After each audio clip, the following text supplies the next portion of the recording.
What's happening, everybody? Ryan Thomas here live on the Thomas Take Sports Podcast for the UFC 256 preview and prediction show. As you guys know, not only do I cover the Buffalo Bills on the show and anything NFL related, I love to dive in, love to discuss mixed martial arts, MMA action coming at us live Saturday night, December 12th. As Deiveson Figueiredo looks to defend his UFC Flyweight title against the always durable, always game, always Brandon Moreno. What a story his career's been.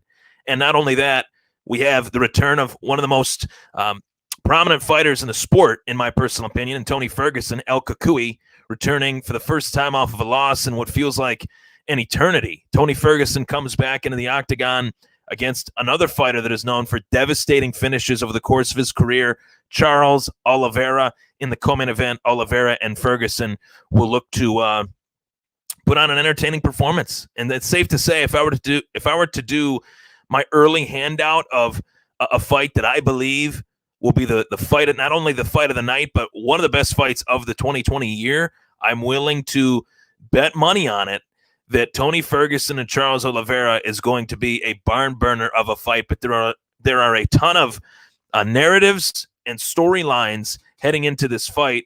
I want to say to everyone tuning in right now, whether you're tuning in on Facebook, YouTube, Apple Podcasts, Spotify, Google Podcasts, or on my Twitter account at Ryan Thomas Take, I greatly appreciate the love and support that I've received from sports fanatics everywhere, whether you are a NFL Buffalo Bills fan, whether you are a mixed martial arts combat sports freak like I am. I greatly appreciate the love and support. I want to remind you guys that not only is the show available on all of these platforms, but you guys can subscribe on YouTube and like the show on Facebook. The growth that this show has seen in the last 5-6 months has been truly astounding to me. I've wake up every single morning, check the growth of the pages, managing the pages as I do, seeing the traffic of my content. And to see that the Facebook page is averaging, 20 likes a day, to see that the Twitter is doing fairly well. I've put a lot of, energy into building up the Facebook page because I'm so close to 1,000 likes on Facebook. And that's something that I've wanted for quite some time. To get 1,000 likes on a Facebook page is something that I think is pretty damn cool. And I'm so close. I'm like 27 or 26 likes away from getting there. So when I get there, not only will the hustle continue, but the appreciation that I have towards everyone that has supported the show for the last 4 or 5 years. I've had a long podcast journey. I've worked with other projects, worked on other things over the course of my time in this podcast journey behind the microphone. And I woke up one morning and I said, you know what? The only way to get things done the way you want to get them done is by putting all your energy into your own product. And I'm putting so much energy into this product in the Thomas Take Sports Podcast. And I truly love it. My passion has never burned brighter or burned brighter or burned more. I don't even know what phrase to use in that regard. But I've just greatly appreciated seeing all the comments that you guys have put on the show while I'm on live, streaming live. That has been fantastic for the future of this show, and the future has never been better for the Thomas Take Sports Podcast. So with that being said, we hop on here to preview this UFC 256 card. And I have to say, this is a card that we have to acknowledge, and I'm 22 likes away. I'm at 978 likes. I wanted to get the exact number. 978 likes on the Facebook page. I have over 1,000 people following me on Facebook, which is awesome.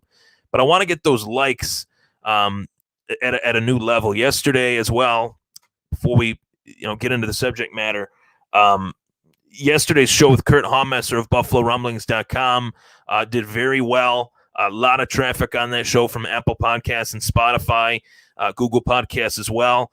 You can check that out on all of those avenues, as well as Facebook and YouTube. That show is available. I want to send a shout out, and this is not, I'm not getting, paid or anything like that from these shout outs of other people. I simply want to promote another gentleman's work and what he is doing right now, and what I appreciate just seeing some of the other journalists and some of the other podcasters out there, content that I listen to. I listen to other content as well. I'm not listening to just my own stuff. I listen to a lot of stuff. I listen to more podcasts than I do watching TV. I'm a podcaster, and that is what I really love. Good friend of the show, Tyler Dunn, started a project. It's golongtd.com. Go long TD, go long for a touchdown, and golong.com, Tyler Dunn's website. He has the utmost respect for these athletes that compete in football, and the ability for Tyler to kind of show this behind the curtain, if you will, lens of the sport. I greatly appreciate it. I learned something new each and every time I tune into Tyler's podcasts or read one of his articles. And now Tyler Dunn has a new podcast. It's Go Long, the Go Long podcast with Tyler Dunn. I listened to his first episode. He had Doug Whaley, former Buffalo Bills general manager, on the show, and it was awesome. Lot of content within that episode to take away from that episode. So I highly suggest you guys tune into that. And, Tyler's a good friend of mine. He supported the show, told me to continue on with the show and keep pushing. And I appreciated that. So I have to pay it forward and promote his show, let you guys know to check it out. I listened to his show this morning on Apple Podcasts, and I really loved it. So check it out. You will enjoy it. I guarantee it. So let's dive into UFC 256. As I said, this is a preview and prediction show. This is a show that I truly believe UFC 256 is an underrated card. The ability that is to be seen on this card between some of the younger fighters in the UFC, as well as some of the older fighters in the UFC. There are a few matchups on this card that pique my interest. The return of former UFC heavyweight champion Junior Dos Santos is one of those fighters, I should say, that I just have always had a deep admiration for. He is known as one of the most respectable gentlemen in the sport. And for Junior Dos Santos to still be at it, still competing at this level among, the top 15 in the UFC heavyweight division, given that, not every day at the office has been a great day for Junior Dos Santos, and he's been able to still have a sustainable career over the course of the last, I'd say, 10, 15 years is pretty remarkable. I remember Junior Dos Santos' first, coming out party was his performance against Fabricio Verdum. He fired a nasty uppercut. At that time, Junior Dos Santos had some hair on his head. Fires that uppercut, his hair kind of waves a little bit. Fabricio Verdum just out cold. Who has done that to Fabricio Verdum? Really only Junior Dos Santos was able to pull that off. So his bout versus Cyril Gane, I think, is going to be very interesting. Dos Santos, his last fight was a TKO loss to Jairzinho Rozenstruik. He's been on a little bit of a losing skid.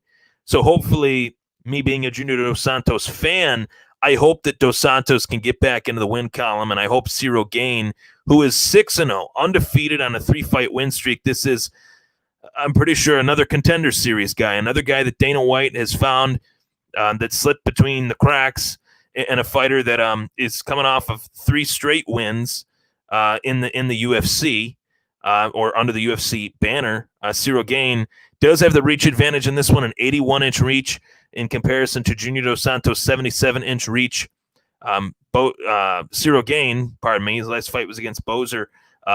Gane is 30 years old to Dos Santos being 36 years old. Gane has 0 wins by knockout. I think this is a guy that has a solid bottom position jiu-jitsu game. It'll be very interesting to see where this fight takes place. If Junior Dos Santos can put him away early, this fight will, if they're standing on the feet early, I think Dos Santos has a very solid shot at winning this fight. But then again, Dos Santos has been cracked a time or two in his last couple fights. Next fight on the card that I'm really looking forward to is Ronaldo Jacare Souza, who takes on Kevin Holland, Kevin Holland was supposed to fight Jack Hermanson in the last UFC card, which Jack Hermansson ended up facing Marvin Vettori. Marvin Vettori got the win in that fight. 12th ranked Marvin Vettori beat Jack Hermansson. I haven't had the chance to discuss that on the show, but what a performance that was from Marvin Vettori, ranked 12th, taking on the 4th ranked Jack Hermansson. He steps in there on short notice due to the fact that Kevin Holland was pulled out of that bout with Hermansson due to the fact that Holland tested positive for COVID.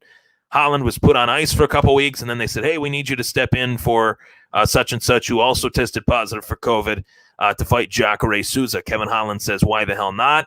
And Kevin Holland is probably one of the best products to come out of this Dana White Contender Series. Kevin Holland is 21-5 professionally in mixed martial arts. He has a 4-fight win streak, 28 years old, a young buck in this sport, whereas Ronaldo Jacare Souza, a definite member of the old guard. Jacare, 41 years old. He, as well, is on a little bit of a losing skid, losing his last fight via split decision to current UFC-led heavyweight champion Jan Blachowicz. That fight took place in November of 2019. So Jacare Souza very much needs to get back into the win column. He had his own bout with COVID that took place probably in May. I believe it was on the first UFC card with Ferguson and Gaethje, when the UFC was kind of teetering on the stratosphere of, will they have a card or will they not have a card? Are they coming back or are they not coming back? It was when they were doing those fight cards out in Jacksonville, Florida, when this COVID stuff was just brand new to all of us. We didn't really know what the hell to expect from COVID at that time. But looking at this fight with Jacare Souza and Kevin Holland, I think Kevin Holland is one of the up-and-coming fighters, not just in the UFC middleweight division, but in the entire UFC. So to think that, Jacare Souza is some, washed-up fighter, I'm not going to say that either. But this is a true test for Jacare in terms of what is Jacare really capable of at this point in his career. This is like the opportunity for Jacare, I think, of a lifetime. And you would look at it in the opposite way for most people. They would look at it the opposite way. Oh, this is an opportunity for Kevin Holland to get a big win, in Jacare Souza added to his resume. That's a big name still in this sport. Knowing what Jacare has accomplished and what he's been able to do over the course of his career, you would say that it's an opportunity for Holland, but I think it's actually a bigger opportunity for Jacare to prove that he still has it, or maybe that he doesn't have it. I hope that this is a good fight. I hope that this is a back-and-forth fight.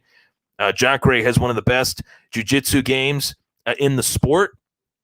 So if Holland is on the mat at any point in this fight, I think it's going to be tough sledding for him in this fight. But Kevin Holland's last performance showed that he does have that submission game. He won his last fight on Halloween versus Ontiveros.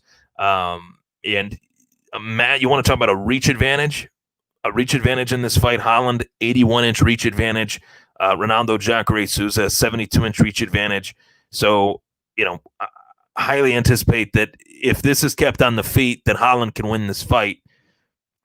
Next fight that I'm very, very much looking forward to on this card, we have two fighters that are right in the prime of their career. Two fighters that aren't really well known, but two fighters that I think after this card will be very well known. This fight has the potential to be a fight of the night contender for fight of the night, I should say. Rafael Fiziev versus Renato Moicano. And Fiziev came off of a very impressive performance versus Mark Diakasi, who I always liked Diakasi. I always thought that this guy was going to be a contender in the UFC 155-pound weight class. But Fiziev, I thought, really just took him pillar to post in that fight. It was a unanimous decision. There was no doubt about it, no shadow of a doubt that Fiziev won that fight. And Fiziev doesn't even have 10 pro fights on his resume yet. He's 8-1. This is his 10th pro fight. And he's taking on Renato Moicano, who in his own right has a very dynamic submission game and who is a little bit more experienced, not just in the amount of fights department in comparison to Fiziev. As I said, Fiziev 8-1, Moicano 14-3-1 heading into this fight, and is coming off a submission win as well over Hadzovic, who that was a solid win by Renato Moicano. Neither fighter has a win by knockout. As far as wins by submission, Moicano has 3. So both of these guys have proven that they have that conflicting skill set that can go 15 minutes or maybe more eventually if they get in that main event time slot of a 25-minute fight. Moicano and Fiziev, I think, is going to be a great bout. I lean towards the more experienced guy each and every time, as long as that experienced guy isn't too long in the tooth, which Moicano is not. He is 31. In comparison to Jacare, 41. So that's kind of why I'm leaning towards Holland. I'm leaning towards Holland in the Jacare fight. I didn't give an official pick for that one, I don't think, but I would lean towards Holland, and I'm leaning towards Moicano in regards to experience for this particular bout. So the next question is the co-main event. The co-main event of the evening is Tony Ferguson versus Charles Oliveira. And obviously I'm going to dive a little bit deeper into the co-main event and the main event. They are the 2 best fights on the card. Typically, heading in on paper, they're the best fights of any card, co-main and main event. Tony Ferguson, coming off of a loss, is a fighter the same? Coming off of a loss, is a fighter the same? In particular with Tony Ferguson, he rarely loses. He seldomly loses. Now he is kind of forced to have his back against the wall coming off of this fight versus Justin Gaethje. And I want to say, let's go back to this. Let's go back to the Justin Gaethje fight and look at it for what it is, was, and always will be, in my humble opinion. Tony Ferguson did something that was very, very noble and very, very professional in his career in his last fight, albeit it was his first loss in quite some time.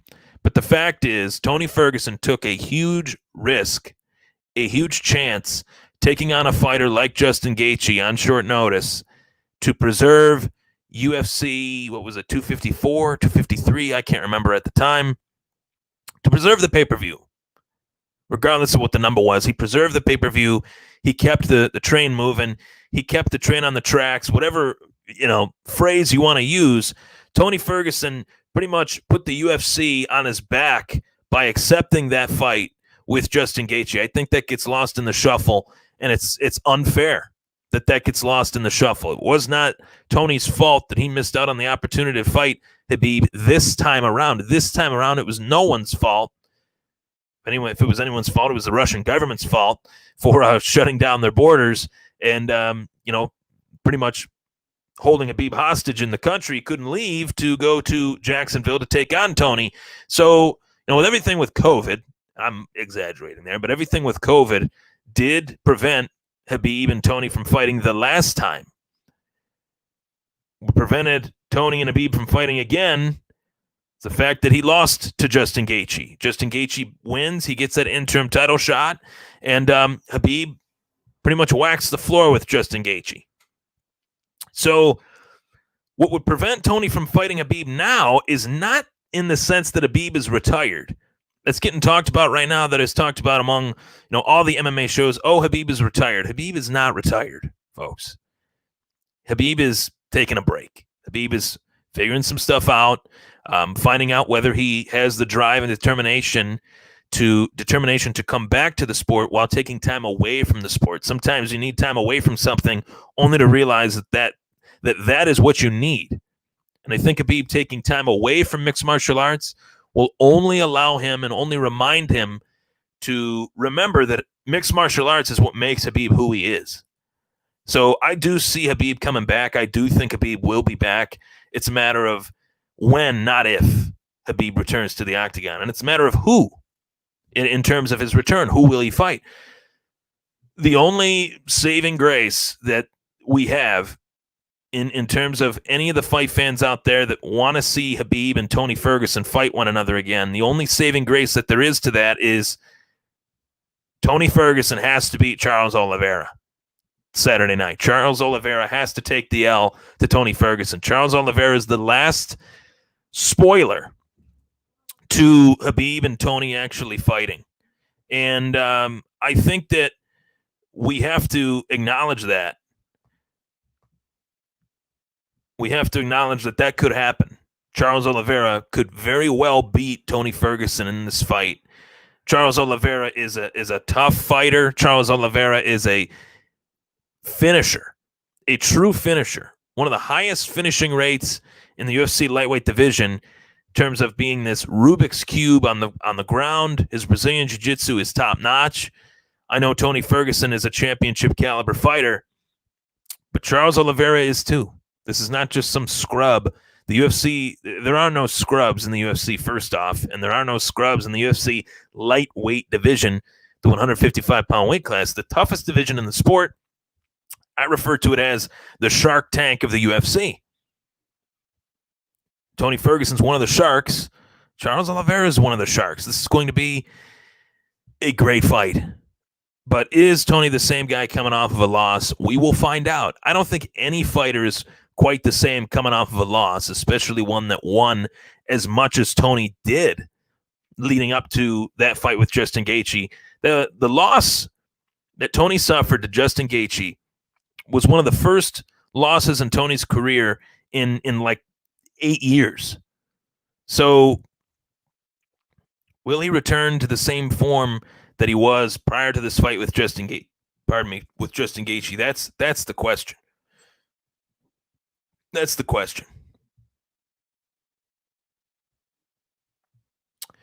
And I think that we will see a great fight. If I'm putting out my pick for that fight for Tony Ferguson and Charles Oliveira, I am going to lean Tony. I'm rooting for Tony Saturday night. I love Charles Oliveira. And I think that he's a great fighter, but I think that Tony Ferguson has to win this fight. I think he's going to come with an edge.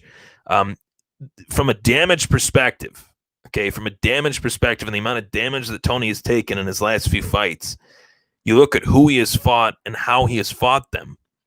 This has to be a smart, well thought out fight from Tony Ferg. This cannot be, I'm going to brawl him. I'm going to rest. I'm going to keep him on the ground. This has to be a smart, calculated performance from Tony. He has to come out of this fight relatively unscathed. It's pretty tough for Tony to do that given the style that he fights with, but that has to be the case coming off of this fight with Charles Oliveira. That way Tony can get the turnaround fight against Khabib maybe, and we finally see Khabib versus Tony. That could be the case. So heading into the bout with Deiveson Figueiredo and Brandon Moreno for the UFC flyweight title. Interestingly enough, the question is, who saved the flyweights? Who saved the flyweight division? The flyweight division is hot right now. I would say it's hot. Deiveson Figueiredo is a figure in the sport that people are curious to see. Deiveson Figueiredo is a figure in the sport that is a marvel at that UFC flyweight division, fighting at 125 pounds. He's a big guy for the weight class. He has a difficult time making the flyweight limit of 125 pounds. With that, he is a powerful flyweight. And we saw, really in his last fight versus Alex Perez, which was November 21st, here we are, December 12th, is his next fight date. Remarkable. We'll talk about that in a moment. But Figueiredo essentially measured Alex Perez in that fight, measured him to the extent of measuring his power. And once he realized that Perez didn't really have the power that he thought he had, he went in for the kill. That is a calculated champ inside the UFC 125-pound weight class. And that is, I think, what Tony Ferguson somewhat has to embrace in order to get to that champ status. He has to embrace a little bit of that calculated mindset that Deiveson Figueiredo has. But the question is, who saved the flyweights? I say who saved the flyweights because you guys know it and I know it. In the mixed martial arts circles, the flyweight division was dead to rights by UFC President Dana White. He was right on the cusp of getting rid of that division, which would have been unprecedented in mixed martial arts. They've only added divisions to mixed martial arts. They've never added a division only to remove it within a 6-year span. And what made that a reality, what made that a thought, was that you had a problem in the division, And I say a problem in quotations because I don't think it was a problem in hindsight. it was the furthest thing from a problem. In hindsight, the problem was that the UFC thought that the flyweight division was dead to rights because the champion was such a dominant champion, they couldn't put a challenger in front of him without the champion making him look like a fool, without the champion making him look like he didn't even belong in the UFC, let alone in the same octagon as him. And I'm referring to Demetrius Mighty Mouse Johnson. About a week ago, I put out my top 3 greatest mixed martial artists of all time. Number 1, George St. Pierre. Number 2, Habib. And number 3, Demetrius Mighty Mouse Johnson. And in hindsight, the most underappreciated fighter in mixed martial arts, Demetrius Mighty Mouse Johnson. There is no doubt about that. Not anymore. In hindsight, maybe I didn't appreciate Demetrius Mighty Mouse Johnson the way I should have when Demetrius Mighty Mouse Johnson was the champ. Maybe I didn't think that Demetrius Mighty Mouse Johnson was entertaining enough, talked enough smack. I mean, I liked the guy that stepped into the octagon and entertained. I liked the guy that put on the flying armbar to Rob Borg in their fight.